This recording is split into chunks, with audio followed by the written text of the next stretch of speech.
پی ټی آی او عمران خان وایي چې معافي تاسو غواړئ بلکې موږ نه، معافي به تاسو زموږ نه غواړئ. د پی ټی آی سوشل میډیا اکاونټس نه باقاعده یو ویډیو جاری شوې ده چې دغه ویډیو لینث 2 منټ 8 سکند دی او په دغه ویډیو کې پی ټی آی چې کم پوینټونه ریس کړي دي، کم سوالات کړي دي چې تاسو په دې وجه باندې معافي زموږ نه غواړئ، موږ به معافي نه غواړو بلکې معافي به تاسو غواړئ. کم پوینټونه ریس کړي سره کمپلیټلی په دې ویډیو کې ډسکس کوم او هغې نه پس په تاسو رائے په کمنټ کې شریکوئ چې آیا پی ټی آی دا خبرې ټیک کړي دي که نه، معافي چا لغوستل پکار دی، معافي اسټابلیشمنت لغوستل پکار دی یا معافي مسلم لیگ نون لغوستل پکار دی یا معافي عمران خان لغوستل پکار دی.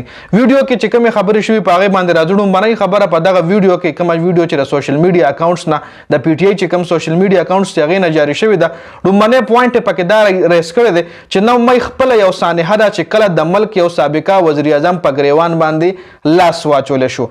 عمران خان تاسو له معلومه ده د عدالت د احاطې نه غیر قانوني گرفتار شوی، د ګریوان نه نیسلی او په زور باندې ګاډي لا خېجولی او رینجر چې کوم دی د هغه ګرفتاري کړې وه چې د هغې حوالې سره عمران خان بار بار دا خبره کوي چې زه به په رینجر باندې کیس کومه چې ولې زه غیر قانوني د عدالت د احاطې نه گرفتار کړی وم. دغه د عمران خان گرفتاري چې کومه وه د عدالت هم غیر قانوني قرار کړې وه.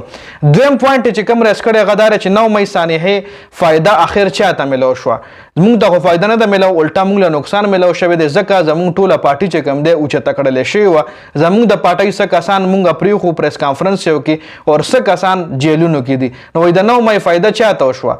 که چېرې موږ له فایده وه نو بیا موږ 9 مۍ کوله، خو موږ له خو سراسر نقصان میلاو شو. دریم پوینټ چې کوم ریس کړی هغه دا دی چې موږ بار بار د تحقیقاتو مطالبه کوو چې تاسو تحقیقات وکئ. نو که چېرې موږ مجرمانو نو بیا موږ د تحقیقاتو مطالبه نه کوله. موږ ځکه بار بار د تحقیقاتو مطالبه کوو چې موږ مجرمان نه یو. جي څلورم پوینټ دا دی چې سی سی ټي وي فوټیج غایبولو والا ولې په موږ باندې الزامات لګول، لکه مطلب سی سی ټي وي فوټیج غایب کړلی شو نو موږ یې پکې ولې راګیر کړو. دا یې څلورم پوینټ چې کوم دی ریس کړی دی. شپږم خبره دا کړې ده او وایي که دا غټه واقعه وه لکه 9 مۍ که غټه واقعه وه نو بیا ولې څه خلک رها کړلی شو. تاسو له معلومه ده چې کس په کله ګرفتار شو هغه به پریس کانفرنس وکړو نه به رها کړلی شو، به یا د جهانګیر ترین پارټۍ له لالو یا به پی ټي آی پارټي پرېښه نو به رها کړلی شو.